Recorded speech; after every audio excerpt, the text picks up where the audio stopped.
A palavra do Senhor diz assim: quando o Senhor restaurou a sorte de Sião, ficamos como quem sonha. Então a nossa boca se encheu de riso e a nossa língua de júbilo.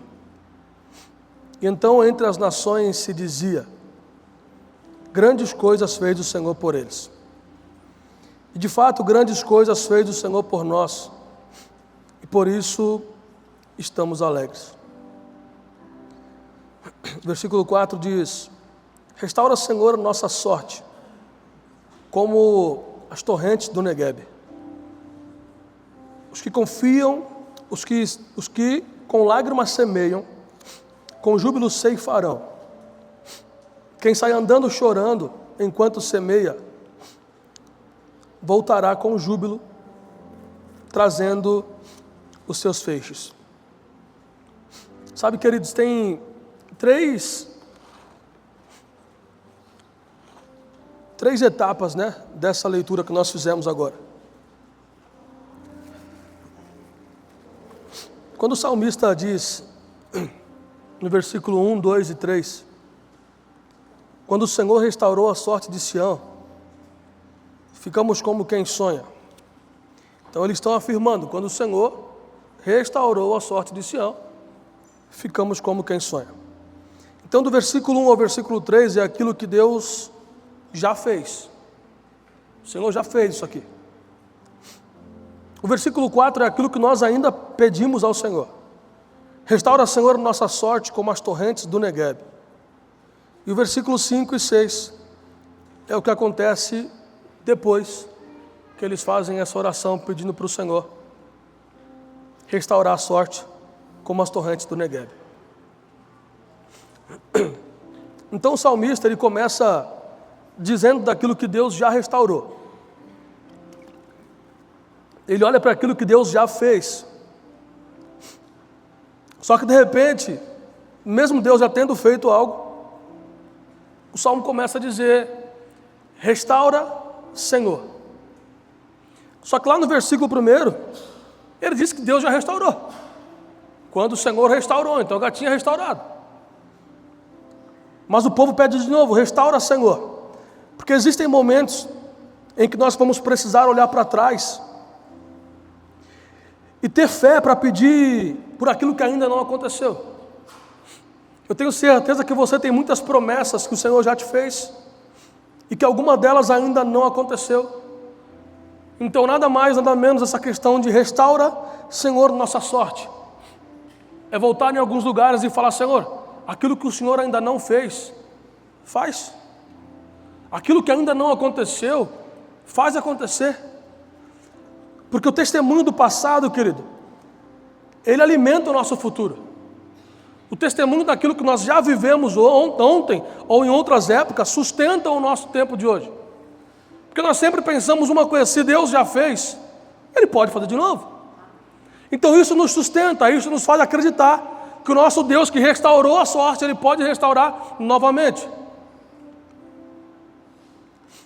Então nós precisamos crer que se Deus já sustentou, Ele vai sustentar de novo. Se Ele já abriu uma porta, Ele pode abrir outras portas de novo. Se Ele já nos tirou de alguns lugares, Ele pode nos tirar dos lugares que nós estamos agora. Então tudo aquilo que o Senhor já fez, Ele pode fazer outras vezes. Mas agora, queridos, o salmista ele faz um pedido diferente. Ele não diz apenas: restaura, Senhor, a nossa sorte. Ele diz: restaura a nossa sorte, como as torrentes do Neguebe. O Neguebe aqui, queridos, era uma região muito seca, um lugar onde o sol castigava, um lugar de escassez, um lugar de ausência de vida, um lugar de silêncio. Mas havia uma coisa que só quem conhecia o Neguebe sabia. No Neguebe tinham alguns canais. Embora estivessem secos, haviam ali alguns leitos, havia ali algumas estruturas. Só não tinha água. A única coisa que faltava ali era água. E tem gente que pensa: a minha vida está destruída. E eu quero te falar uma coisa: que nessa manhã talvez a tua vida não está destruída. Talvez ela só está seca. Talvez só secou o ambiente que você vive. Talvez só secou a tua expectativa. Talvez só secou a tua esperança, mas ainda não acabou. Porque enquanto esse homem orava e falava: Senhor, restaura a minha sorte, como as torrentes do Neguebe, ele falou: Senhor, restaura a minha vida, que hoje está seca, mas que um dia correu água naquele lugar. Restaura a minha vida, que hoje não tem expectativa, mas que um dia eu enfrentava gigantes se fosse necessário. Senhor, restaura a minha sorte, como as torrentes do Neguebe. Então existe uma grande diferença, queridos. Aquilo que foi destruído precisa ser reconstruído. Aquilo que você enxerga na tua vida que está completamente destruído, você precisa voltar nesses lugares e reconstruir esses lugares novamente. Mas aquilo que está seco, você vai precisar voltar a fluir de novo. Aqueles lugares onde você não enxerga mais vida, é nesses lugares que você vai precisar movimentar de novo as águas do Senhor. E a nossa oração nessa manhã é que o rio de Deus possa encher a tua vida hoje. Que o rio de Deus, que o rio da vida, que o rio para trazer a esperança de novo, ele possa fluir sobre a tua casa hoje. E que nos lugares secos que hoje você se encontra, que possa voltar a ter vida. Que nos lugares secos que hoje você tem medo de voltar, que você possa voltar nesses lugares e declarar que o rio de Deus possa voltar a fluir novamente. A tua vida não está destruída. A tua vida talvez só está seca. Mas enquanto nós olhamos para a terra que nós olhamos aqui, o Senhor está olhando para os canais que Ele já criou. Enquanto nós olhamos para um lugar que hoje não tem água nenhuma, Ele está olhando para uma nascente. Ele sabe que daquela nascente vai verter uma água que vai chegar até as nossas casas. Então o problema é que nós olhamos apenas a escassez e acreditamos que a escassez vai ser a nossa maior verdade. A escassez não é a tua maior verdade. Porque enquanto nós olhamos para a ausência, Ele sempre vai estar olhando para a fonte que Ele criou. Enquanto nós estaremos olhando para aquilo que nos falta, Ele sempre vai estar olhando para aquilo que Ele já criou para nos abençoar. Então, por favor, nessa manhã, queridos, mude a tua ótica. Mude a tua maneira de enxergar as coisas. Porque a transformação do deserto, ela não começa no deserto. Ela começa nos territórios. A transformação para aquilo que nós queremos, talvez não vai começar dentro da tua vida. Vai começar na vida de outras pessoas. E nós somente seremos alcançados por aquilo que Deus está fazendo. Então chegou o tempo de nós precisarmos entender que as coisas nem sempre vão começar a fluir a partir de nós. Pode ser a partir de outras pessoas. E a única coisa que nós precisamos orar é: Senhor, só não me deixa fora daquilo que o Senhor está fazendo. Porque Deus muitas vezes começa a trabalhar, queridos, aonde nós não temos acesso. Deixa eu te falar uma coisa: tem coisas que o Senhor está fazendo, que por mais que você hoje não possa enxergar, eu te garanto que Deus está fazendo. Só que existe uma progressão nesses salmos, porque mais para frente ele diz: grandes coisas fez o Senhor por nós. Depois ele diz: restaura, Senhor. Só que depois ele diz: os que semeiam com lágrimas voltarão com alegria. O salmista não esconde o choro. E muitas das vezes nós queremos romantizar o nosso processo. Nós queremos esconder os dias que nós choramos, queremos esconder os dias que não deu certo, queremos esconder os dias que as coisas não saíram da forma que nós aceitamos, acreditamos que seria. Porque nós nunca queremos mostrar nossa necessidade. E o salmista não esconde isso. Ele diz: os que semeiam com lágrimas, os que vão chorando no meio do caminho. E sabe o que eu entendo aqui, queridos? Que ele pode até estar chorando, mas ele continua semeando. Então o que nós precisamos fazer nesses dias é: por mais que eu esteja sofrendo, eu vou continuar. Por mais que eu esteja desanimado, eu vou continuar. Por mais que eu não entenda, eu vou continuar. Por mais que eu não esteja vendo nada, eu vou continuar. Porque existe um Deus que não depende de mim e de você para fazer algo. Existe um Deus que não depende daquilo que os nossos olhos podem ver para que Ele possa fazer. Ele já está fazendo, Ele já criou e talvez até já aconteceu, mas eu e você ainda não conseguimos enxergar aquilo que Ele já fez. Então que nós possamos de fato tirar as escamas dos nossos olhos e voltar a enxergar aquilo que o Senhor já fez.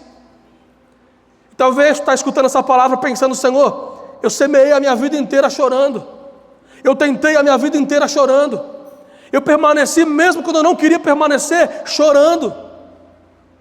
Só que quando nós concluímos a leitura dos Salmos, nós entendemos que Deus ele nunca termina uma história com lágrima. Porque Ele diz que os que semeiam com lágrimas, com júbilo ceifarão. E no final do versículo Ele diz, voltarão com júbilo, trazendo os seus feixes. Então Ele não termina com lágrima, Ele termina com júbilo. E talvez a tua estação hoje é só de lágrimas, é só de inconstância, é só de derrota, mas de verdade não importa como começa, queridos, importa como é que vai terminar. E nós precisamos terminar na cruz. Independente de como está a tua estação hoje, independente de como você está vivendo hoje, a cruz é o real motivo de nós estarmos aqui. Nós cantamos aqui que a cruz nos libertou. Ou nós cremos nisso, queridos, ou nós viveremos para sempre escravos de uma realidade que não é a realidade que Deus tem para nós. Nós somos livres. Põe aqui para mim, por favor, 1 Reis 18.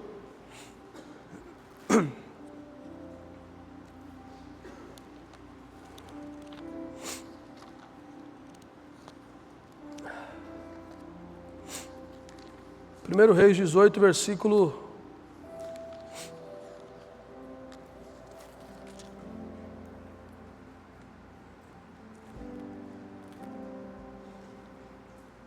41.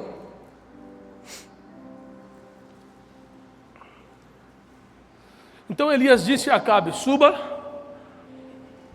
vá comer e beber, porque já se ouve um barulho de abundante chuva. Acabe subiu para comer e beber, mas Elias subiu até o alto do Carmelo. Ali, encurvado para a terra, pôs o rosto entre os joelhos e disse ao seu servo, vá e olhe para o lado do mar. Ele foi, olhou e disse, não vi nada. Então Elias disse, volte, e assim por 7 vezes. Na 7ª vez o servo disse, eis que se levanta do mar uma nuvem pequena, como a palma da mão de um homem. Então Elias disse, suba e diga a Acabe, apronte o seu carro, desça, para que a chuva não o detenha. Israel aqui estava vendo um tempo de seca, queridos. E Elias sobe no Carmelo e ele ora, ele se humilha diante de Deus, ele se posiciona.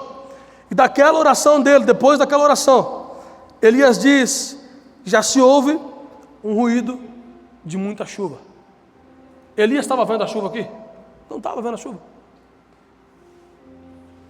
Eu tenho certeza que nem trovoada estava dando naquela hora. Mas a oração dele fez com que ele tivesse uma certeza. Eu já escuto o ruído de muita chuva.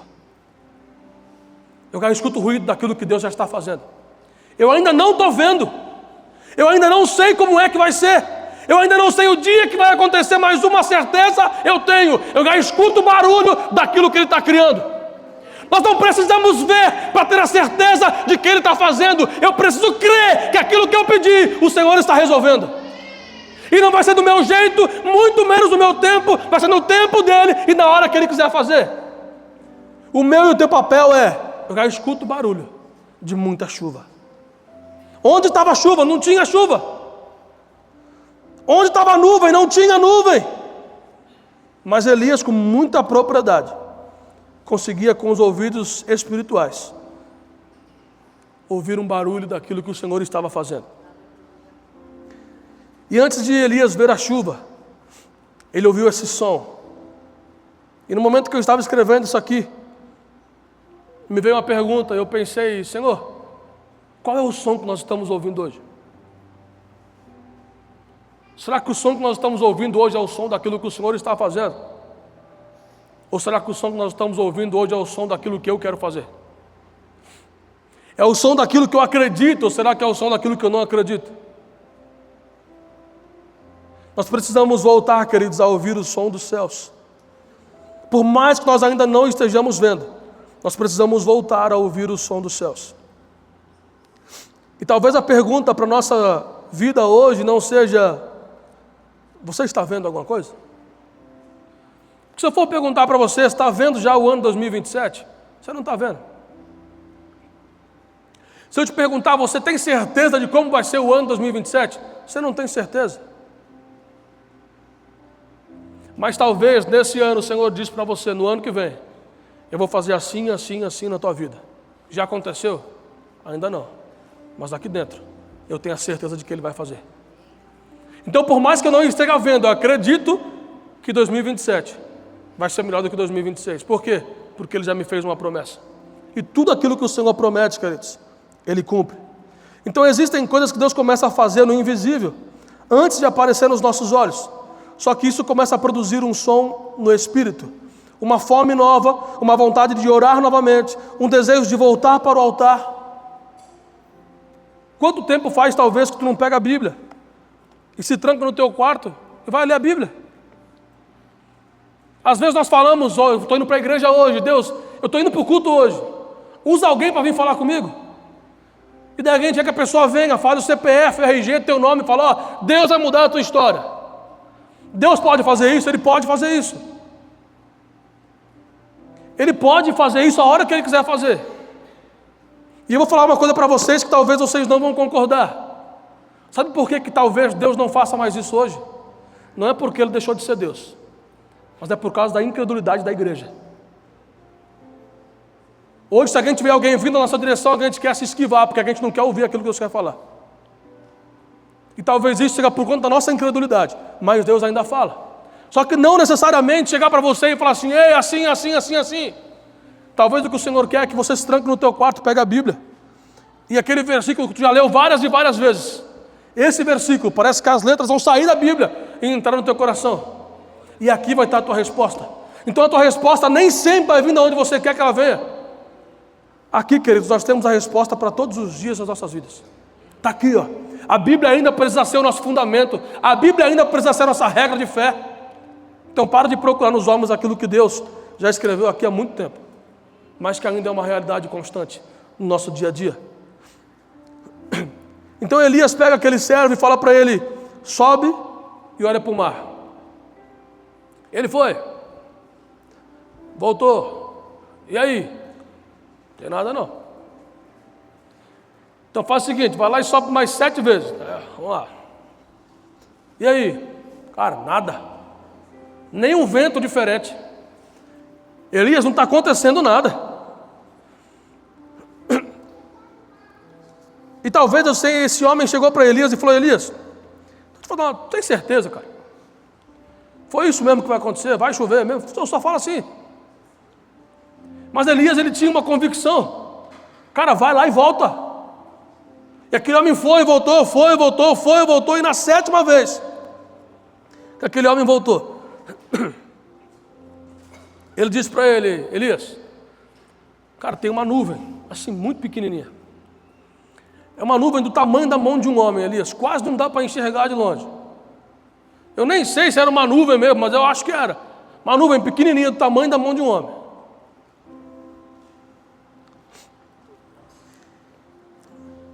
Sabe, queridos, o que eu aprendo com isso? Que nós precisamos continuar olhando para aquilo que Deus nos pediu para olhar. Porque se esse homem tivesse ido só até a metade do caminho e falado, Elias, não tem nuvem nenhuma, talvez a chuva ia pegar todos eles de surpresa. Mas aquele homem, ele cumpriu aquilo que o seu líder havia pedido. Ele foi até lá e ele disse, cara, não tem nuvem. Não tem nuvem. Mas chegou uma hora que ele falou, cara, tem uma nuvem do tamanho da mão de um homem. E quando ele diz isso, Elias prontamente já disse, prepara os carros, vamos embora. E a minha pergunta é, Elias viu a chuva? Não viu a chuva. Elias sequer viu a nuvem. Porque quem foi ver a nuvem foi o servo, nem a nuvem ele viu. Mas quando o servo chegou para ele e falou, Elias, tem uma nuvem pequenininha. Ele falou, cara, pronto, é o que eu preciso, Deus vai fazer. A minha oração foi ouvida. Então talvez Deus vai vir de uma forma estrondosa para cumprir aquilo que Ele prometeu. Vai ser do tamanho da mão de um homem. Mas é o suficiente para que eu e você possamos olhar e crer. Deus está fazendo algo. Eu não preciso ver uma gota de chuva caindo dos céus. Eu preciso ver uma nuvem do tamanho da mão de um homem para acreditar que Deus está fazendo. E foi isso que esse homem fez. Ele discerniu aquilo que estava por vir. Só que o nosso maior problema, às vezes, é desprezar as pequenas coisas. A nuvem é muito pequenininha, eu duvido que vai cair uma chuva para acabar com tudo aqui hoje. E talvez, queridos, nós estejamos esperando ali uma torrente das águas. E Deus está nos mostrando apenas uma nuvem. Talvez nós queremos uma grande mudança, mas Deus todos os dias tem te dado alguns sinais de que algumas coisas Ele está fazendo. E de verdade, não é o tamanho do sinal que determina o tamanho do milagre que Deus vai fazer. A nuvem era muito pequena, mas a chuva era abundante. Então, se eu olhar para as pequenas coisas, talvez eu vou querer desistir. Mas se eu olhar para aquilo que o Senhor nos prometeu, nós iremos permanecer. Porque quando nós olhamos, o Negueb e o Carmelo, eles falam da mesma coisa. No Negueb haviam canais, só que sem água. No Carmelo, havia uma nuvem, mas não tinha chuva. No Negueb o problema era eu não estou vendo a água. No Carmelo o problema era eu não estou vendo a chuva. Então o nosso maior problema de verdade é olhar para aquilo que nós não vemos e pensar, eu não estou vendo isso. E já que eu não estou vendo, não vai acontecer.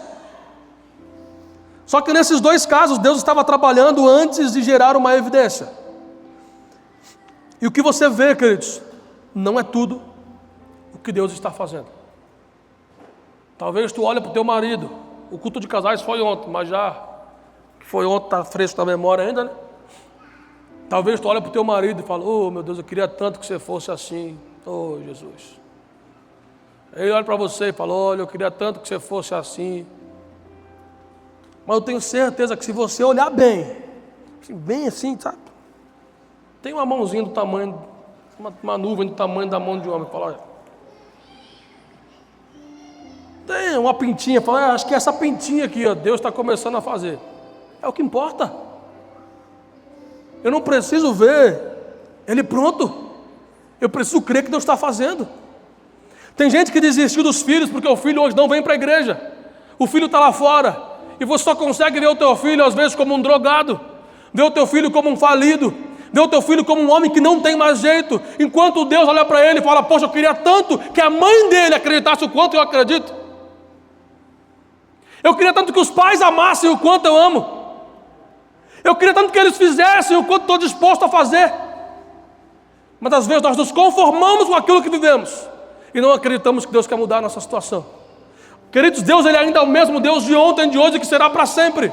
Deus ainda é o Deus que muda situações. Deus ainda é o Deus que manda chuva. Então se hoje existe algo na tua vida que está seco, Ele pode fazer descer hoje uma chuva abundante sobre a tua casa. Nós apenas precisamos entrar nesses lugares e voltar a crer que o nosso Deus permanece sendo o mesmo Deus. Mas Elias, ele apenas não ouviu, queridos. Elias, ele se posicionou. A Bíblia fala que quando o servo vê a nuvem, ele não esperou a chuva descer. Ele já disse, gente, prepara os carros, vamos embora. Então o problema nosso é que às vezes nós até ouvimos o Senhor falar, mas nós não nos posicionamos. Eu até escutei, mas na dúvida é melhor não fazer. Eu até acho que foi, mas na dúvida eu não vou fazer. E daí nós perdemos o time daquilo que Deus está fazendo. Então, queridos, que todas as vezes que nós ouvimos a voz do Senhor, possa ser seguida de uma atitude nossa, de um posicionamento nosso, de uma decisão nossa. Porque as nossas decisões, elas sempre vão determinar como é que vai ser o nosso amanhã. Pastor Elias foi um homem ousado, talvez ele foi ousado, mas o que fez com que ele tomasse aquela atitude, não foi a ousadia dele, foi a fé dele. Deus está fazendo. O problema é que às vezes a nossa fé está tão pequena, menor do que a mão do homem, e a gente não consegue acreditar que Deus vai fazer. Queridos, Deus está fazendo muitas coisas nesses dias. E por mais que eu ainda não vejo, eu já quero começar a me posicionar para aquilo que Deus está criando. Para que quando acontecer, eu possa estar preparado. E talvez a tua oração nesses dias tenha sido, Senhor, muda a minha casa. Senhor, muda a minha vida. Senhor, muda o meu casamento. Senhor, restaura a minha conexão que eu tinha contigo. Senhor, faz isso. Senhor, faz aquilo. Senhor, faz um monte de coisa. Pastor, eu não oro isso. Ora sim, porque eu também oro. Tem dia que eu passo lá ajoelhado, sentado, fazendo qualquer coisa lá de algum jeito. Mas eu falo, Senhor, faz isso. Senhor, faz aquilo. Senhor, muda isso. Senhor, muda aquilo. Tá, Bruno, eu não quero que você possa me mudar. Por aquilo que eu tenho que mudar, eu sei. Bruno, só volta para o altar. Bruno, só volta a me buscar. Bruno, só volta a fazer as mesmas coisas como se fosse a primeira vez. O que é para mudar, deixa que eu mudo. O teu trabalho não é mudar, o teu trabalho é orar, Bruno. Mas às vezes nós queremos mudar o mundo. Nós queremos resolver o mundo. E o pior é que lá em casa, a Rosane tem 3 pessoas que todo dia quer resolver o mundo. E cada um quer resolver de um jeito. O Gabriel quer de um jeito, o Davi quer de outro jeito, eu quero de outro jeito. Eu não sei como é que a Rosane às vezes não tranca a porta, deixa nós 3 lá dentro de casa e vai embora. Eu queria assim, né? Fala, não, mas eu queria desse jeito, eu queria daquele jeito. Então a Rosane às vezes tem 3 semideuses dentro de casa. Cada um quer de um jeito. E ninguém faz nada para ajudar ela. Essa mudança, queridos, ela precisa começar dentro de mim e de você. Essa postura de decidir viver essa mudança com Cristo precisa começar dentro da nossa vida. E uma das primeiras coisas que nós precisamos fazer, e eu de verdade, eu faço muito isso, mas muito. Senhor, não me deixe ser um cara orgulhoso. O Senhor arrebenta com esse ego que às vezes quer nascer aqui dentro. Porque o nosso orgulho é a maior luta que nós temos contra a nossa fé. Por causa do nosso orgulho, nós não acreditamos que Deus vai fazer. Por causa do nosso ego, nós não cremos que Deus vai fazer. Não, Ele não vai fazer, não, para com isso. Só que Deus não precisa do teu orgulho para nada. Ele só precisa que você volte para o altar. Ele só precisa que quando nós ouvirmos uma palavra do Senhor, nós venhamos preparar os carros. Porque quem crê naquilo que Elias disse, eu já escuto um barulho de uma forte chuva. Já começa a preparar as coisas antes mesmo dela chegar. Já começa a organizar tudo antes mesmo daquela chuva chegar. E talvez, queridos, você só esteja cansado. Talvez você só está esgotado. Talvez você cansou do processo. Talvez você cansou da espera. Talvez você cansou de orar. Talvez você cansou de semear. Talvez você cansou de não ver aquilo que Deus está fazendo. Mas não confunda, queridos, o tempo da seca com o fim da tua história. Não confunda o cenário que você está vivendo hoje com aquilo que Deus está fazendo lá para frente. O Salmo não termina com lágrimas, ele termina com colheita. Elias não termina em seca, termina numa grande chuva. O Negueb não termina seco, termina com muita água. E a sua história, ela ainda não terminou. Pastor, como é que você sabe? Se ela tivesse terminado, tu estava agora embaixo da terra. Você está aqui, eu espero que seja você mesmo que está aqui. Carne e um osso, não seja um espírito. Mas você está aqui. Então se você está aqui é porque Deus ainda não terminou aquilo que Ele começou na tua vida. Se você está aqui de pé ainda, tendo essa expectativa daquilo que Deus vai fazer, é porque Deus ainda não terminou aquilo que Ele tem para fazer na tua vida. Então olha para os céus, enxerga uma nuvem do tamanho da mão de um homem. Prepara o carro. Deus está fazendo alguma coisa.